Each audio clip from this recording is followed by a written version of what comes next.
2 months ago, I built this racing sim setup for myself, but today we're going to be doing major updates to this racing setup. Now, don't get me wrong, there's nothing wrong with this racing setup. It's been really fun. I've had incredible nights over here playing by myself, or whether it's friends or family just coming over to play and race on this gaming setup. It has an incredible 49-inch OLED monitor, a really nice cockpit from Next Level Racing, a completely separate PC running this whole simulator setup that has an Intel 13900K with an RTX 4070 Ti. So you might be wondering, what is wrong with it? Why would you need to upgrade it? So when I built this gaming setup, I went high-end for everything except for the wheel, shifter, and pedals. They were basically intro level from Thrustmaster, and don't get me wrong, I'm extremely thankful for that. I'm thankful that they sent this to me, but this is the entry level bundle you can get. You can buy it for $300 to $400, and this is known to be like the competitor of the Logitech G29, which is also, nothing's wrong with that either. But I've always been wondering ever since I've built this, what it would be like to have a high-end wheel, a high-end shifter, a high-end handbrake, and high-end pedals. I'm talking direct drive, not build driven, and what it would be like to have really nice equipment for the racing setup. Does it make a difference? Is it that much better? And is it worth obviously the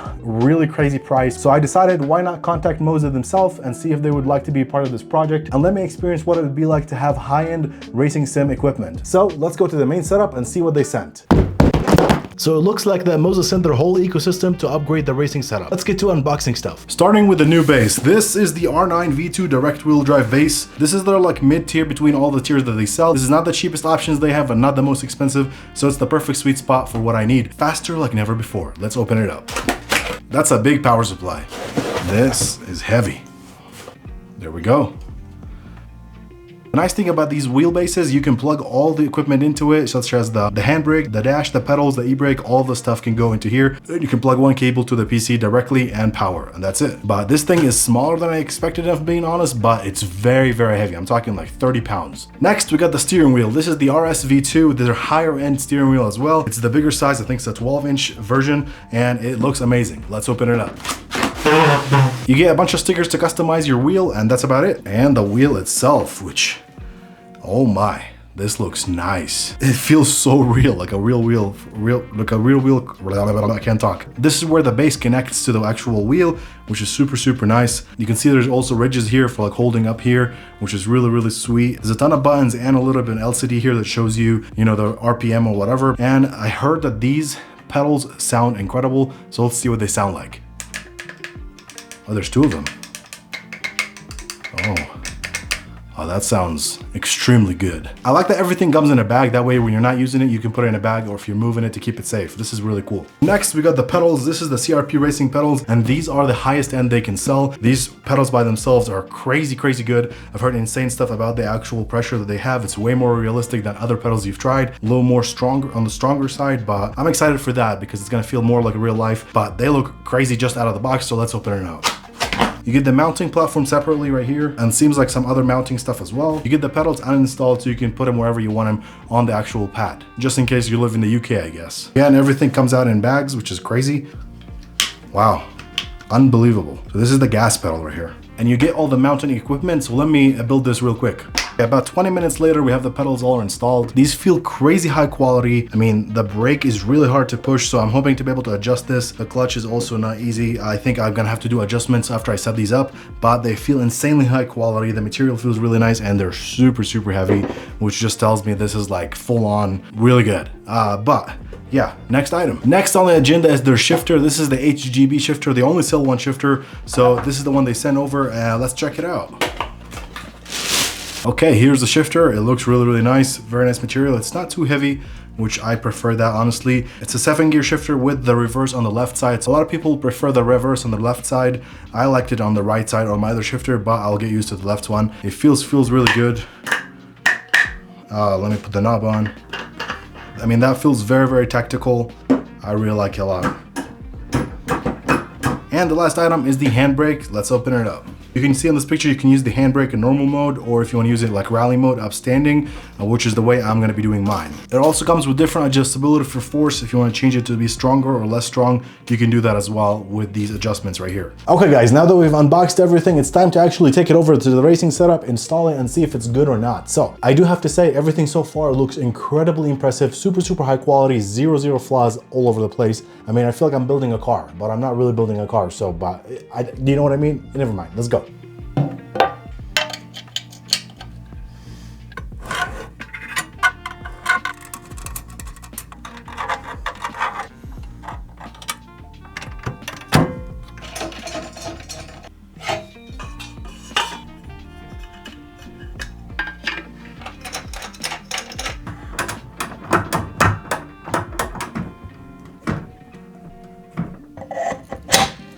Okay, Moza ecosystem. It's been a few days since I shot the last video you just saw where I put the wheel in, and I've been addicted to this. I swear I haven't been filming or making this video because I've been just racing. It's a hard adjustment. It's all new.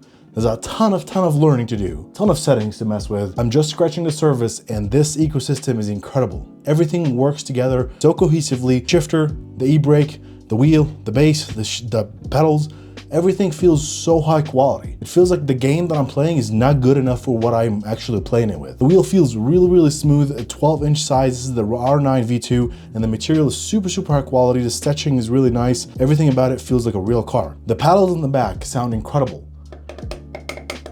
You have an RPM LED over here and all these buttons that you can put stickers on and change into whatever you want based off any game that you want to, which is really nice. Tons of customization in here. The bass is basically the beast of this whole system. This bass is what makes this whole ecosystem on a whole nother level. The torque, the force feedback, the way it feels, the responsiveness is out of this world. It feels like I'm driving a real car. Like I'm scared to go fast because I'm just gonna like crash or something. But it feels really good, and the customization is top notch when it comes to software. You're able to adjust on the fly based off any game that you're playing, to the settings to change the force feedback on different scenarios, the sensitivity and all that stuff is, you're able to change all of that from the Moza Pit software, which is incredible. You are able to customize anything that you want in the game based off of the game that you're playing, whether you're playing drifting, Formula, GT, or Rally, which is what I'm playing right now, with a click of a button, which is incredible. That part by itself is awesome. That I was missing from the old ecosystem is I didn't know what settings I should be using, and the fact that the software itself comes out preloaded with a ton of settings based off of the game that you want to play is really nice in my opinion. But yeah, bass and wheel feel really good. Now down to the pedals. Oh my gosh. The CRP pedals are unbelievable. I literally feel like they stole them out of a Porsche 911 and put them in here. That's how high quality I think these things are. They feel really good. The gas is super smooth. The clutch feels really realistic. When you're releasing stuff, it feels really good too. I tried to Assetto Corsa, did some drifting. I'm really bad at drifting, so I'm not gonna show you a video of doing that because I suck, but it feels really good. It feels so much better than using any other pedals that I've used before. The brake is a little bit tough, but that is the nice thing, that they give you other springs so you can adjust the force of the brakes to whatever you want it to be. But yeah, the pedals are really good. With the wheel, they just feel like matching, high quality all around.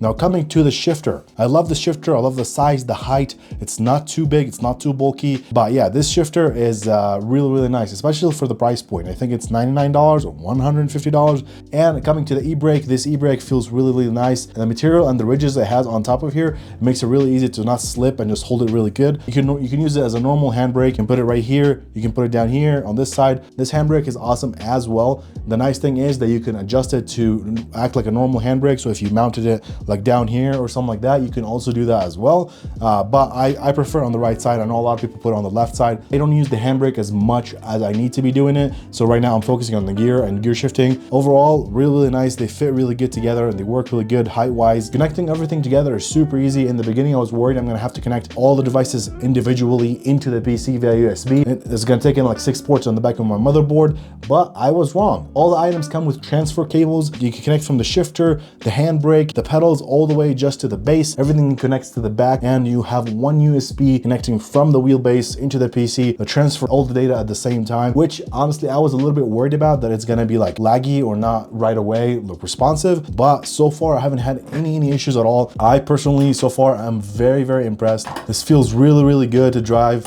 I love the force feedback, and this thing is strong, like way stronger than I expected it to be before I started setting it up. But I like it because it feels so much more realistic and so much more responsive based off of the driving that you're doing. I just started doing sim racing and sim racing setups. If you have any advice, any input, any feedback, any questions, please do not hesitate to put them down below in the comments, and I will try my best to respond to all of them. Anyway, thank you again so much for watching this video, and I hope you have a great day. I'll see you guys next time. Bye bye.